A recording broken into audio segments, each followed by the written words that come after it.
কলমি শাকের ভাজা, চচ্চড়ি, বড়া অনেক কিছু খেয়েছেন, তবে একবার হলেও কলমি শাকের ভর্তা বানিয়ে দেখুন। দেখবেন এটা একবার খাওয়ার পরে মুখে স্বাদ লেগে থাকবে, আর দুপুরে গরম ভাতের সাথে কিন্তু আর কোনো কিছুই লাগবে না।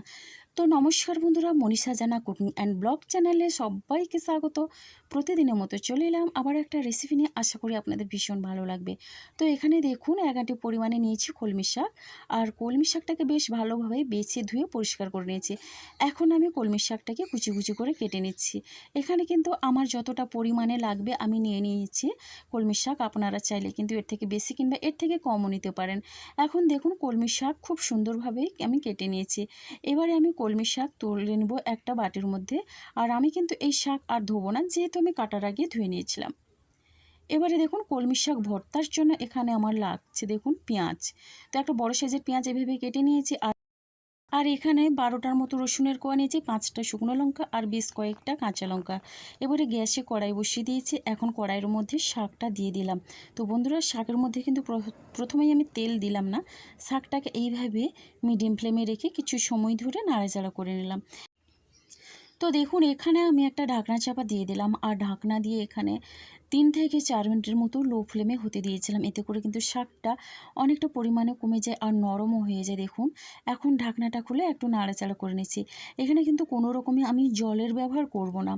এবারে দেখুন, এইভাবে কিছু সময় ধরে নাড়াচাড়া করে নিয়ে এখন মাঝখানটা একটু ফাঁকা করে দিচ্ছি।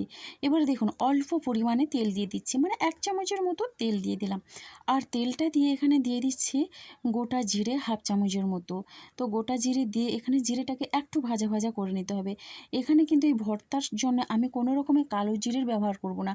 আমি কিন্তু এই গোটা জিরে দিয়ে আমি ভর্তাটা বানিয়ে নেব। তো দেখুন, জিরেটা কিন্তু একটু ভাজা ভাজা হয়ে গেছে, সুন্দর একটা ভাজা ভাজা মিষ্টি গন্ধ ছাড়ছে। আর এখন আমি খুব সুন্দরভাবে এই নাড়াচাড়া করে শাকটাকে একটু ভেজে নেব। এইভাবে শাকের ভর্তা বানালে জাস্ট অসাধারণ লাগে দুপুরে গরম ভাতের সাথে।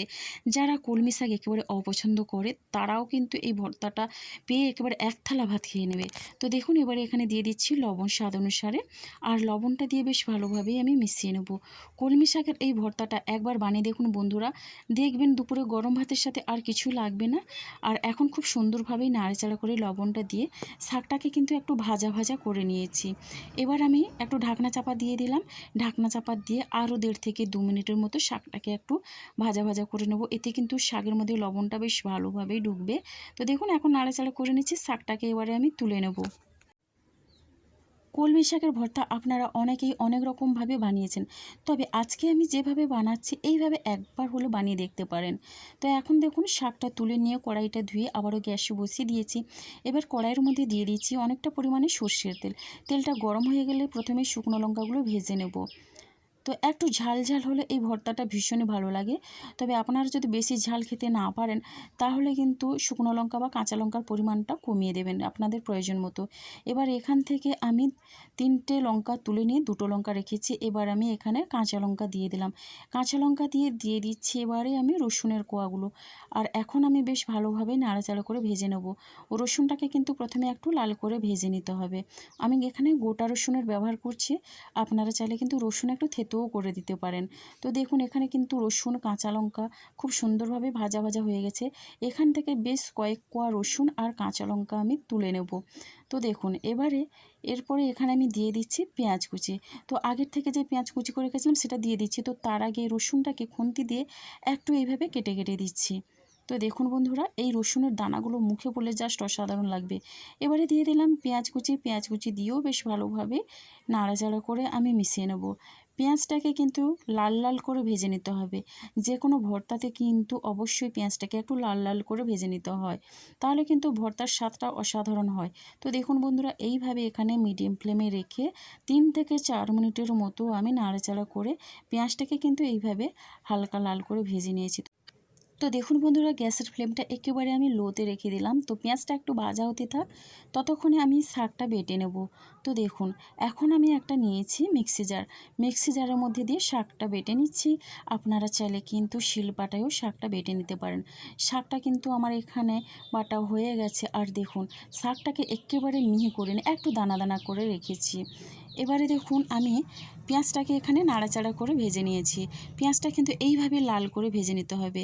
আর এইভাবে ভেজে নিলে পেঁয়াজটাকে, এই যে ভাজা ভাজা লাল লাল পেঁয়াজটা মুখে পড়লেই ভীষণই ভালো লাগবে। তো দেখুন এবারে আমি এখানে দিয়ে দিচ্ছি বেটে রাখা শাকটা। এবার আমি শাকটা দিয়ে বেশ ভালোভাবে মিশিয়ে নিচ্ছি।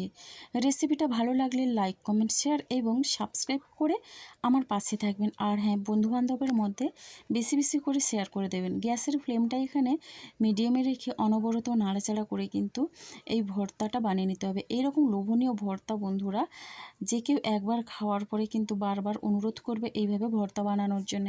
এবার এখানে দিয়ে দিলাম হলুদের গুঁড়ো, আর কিন্তু কোনো রকমে কোনো মশলার ব্যবহার করব না। আর একটা কথা বলে রাখি, অবশ্যই আপনারা চেষ্টা করবেন সর্ষের তেল দিয়ে ভর্তা বানানোর জন্য। ভর্তা মানেই সর্ষের তেল। আর এই বৃষ্টির সিজনে কিন্তু ভর্তা দিয়ে ভাত খেতে ভীষণই ভালো লাগে। তো দেখুন বন্ধুরা, এখন হলুদ গুঁড়ো দিয়ে বেশ ভালোভাবে নাড়াচাড়া করে এখানে ভর্তাটাকে তৈরি করে নিতে হবে। তো দেখুন ভর্তাটা কিন্তু এখানে অনেকটা পরিমাণে ভাজা ভাজা হয়ে গেছে।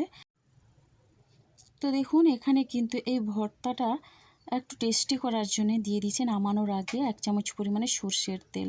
আর এই কাঁচা সর্ষের তেল দিয়ে জাস্ট একটু নাড়াচাড়া করে নামিয়ে নিতে হবে। এতে করে কিন্তু ভর্তার স্বাদটা যেন 10 গুণ বেড়ে যায়। তো দেখুন তেলটা দিয়ে বেশ ভালোভাবে মিশিয়ে নিয়েছি।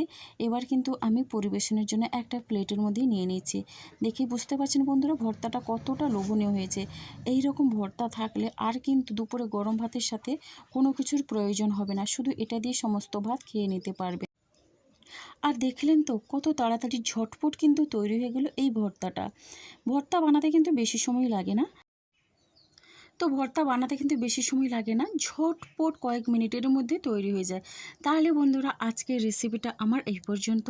আর আগামীকাল আসবো আবারও একটা নতুন রেসিপি নিয়ে। আপনারা সবাই সুস্থ থাকুন, ভালো থাকুন। অসংখ্য ধন্যবাদ আর অনেক অনেক ভালোবাসা রইল আমার সোনা বন্ধুদের জন্য। তাহলে বন্ধুরা আজকের মতো সবাইকে টাটা।